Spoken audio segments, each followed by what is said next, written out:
척추관 협착증으로 고생하는 여러분들 고생 많으시죠? 척추관 협착증은 수술을 하면 안 된다, 저절로 낫는다, 나사목 고정술을 해야 된다, 여러 의견으로 의문이 많이 생기죠. 제가 오늘 척추관 협착증의 진실, 지금까지 척추관 협착증에 대해서 쓴 논문들을 뒤집는 내용을 말씀드리겠습니다.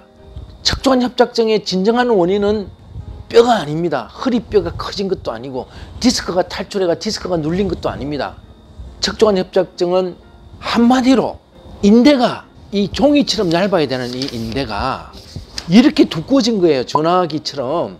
저는 1985년에 파리 르네 데카르트 의과대학의 해부학 교실에서 공부를 했습니다. 프랑스 해부학 교실에서는 사체 해부고, 스웨덴 uppsala 대학의 볼프강 라우시닌 교수는 금방 돌아가신 분들이 자기 몸을 기증해서 냉동 해부학입니다. 금방 살아있는 사람하고 똑같은 해부학인 거죠. 그 척추를 아주 얇게 하나하나 섬세하게 해부를 해보니까 척추관 협착증은 인대가 두꺼워진 거라는 것을 확실히 알게 됐습니다. 그리고 한국에 돌아와서 척추관 협착증으로 고생하는 분들의 CT라는 거를 쭉 관찰을 해보니까 이 뼈가 커진 거는 별 의미가 없더라고요. 인대가 두꺼워져 있는 거예요. 그 후에 MRI라는 게 나왔습니다. 이 척추 몸통뼈가 있고 허리뼈가 있죠. 이 몸통뼈하고 허리뼈 사이에 척추관이 있습니다. 손가락이 쑥 들어가죠. 손가락 같은 신경이 이렇게 지나가야 됩니다. 그런데 MRI를 찍어보면 이 척추 몸통뼈와 허리뼈 사이에서 신경이 통과를 못하고 딱 막혀 있거나 끊겨 있거나 눌려 있는 경우가 보입니다.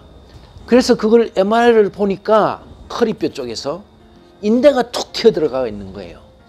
디스크가 튀어나오거나 척추 관절이 눌리거나 뼈에 의해서 신경이 눌려 있는 게 아니고 뒤쪽 허리뼈 쪽에서 극돌기관 인대, 황색 인대, 신경구멍 인대, 이런 모든 인대들이 신경을 꽉 누르고 있는 거예요. 두터워져 가지고. 척추관 협착증의 진실은 허리뼈를 잘라내지 않는 겁니다. 디스크를 보존해야 되는 겁니다. 이 뼈는 척추관 협착증하고 관계가 없다. 척추관 협착증은 허리뼈는 그대로 두고 이 뼈와 뼈 사이에 있는 인대만 발라내면 척추관 협착증이 싹 고쳐진다는 거. 인대 재건술은 논문으로 검증이 되고 입증이 다 됐습니다. SCI 논문이죠.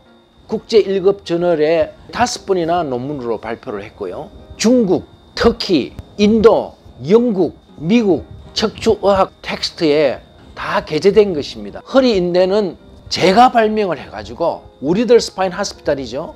WSH 인대라 해서 프랑스 특허를 받은 인대라서 일정하게 공급이 되고 있는 거죠.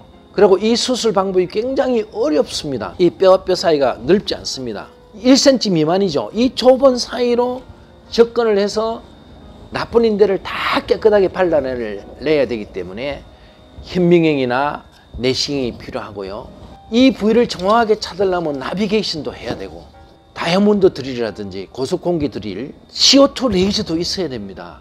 그 다음에 수술 도중에 이 부위가 맞고 이 부위가 정말 간합이 됐는지 확인도 해야 되죠. 그리고 한 명의 의사가 할 수가 없어요. 꼭 2명의 의사가 달라붙어야 됩니다. 오른쪽 신경구멍은 왼쪽에 있어서 해야 뼈를 하나도 안 다치는 거예요.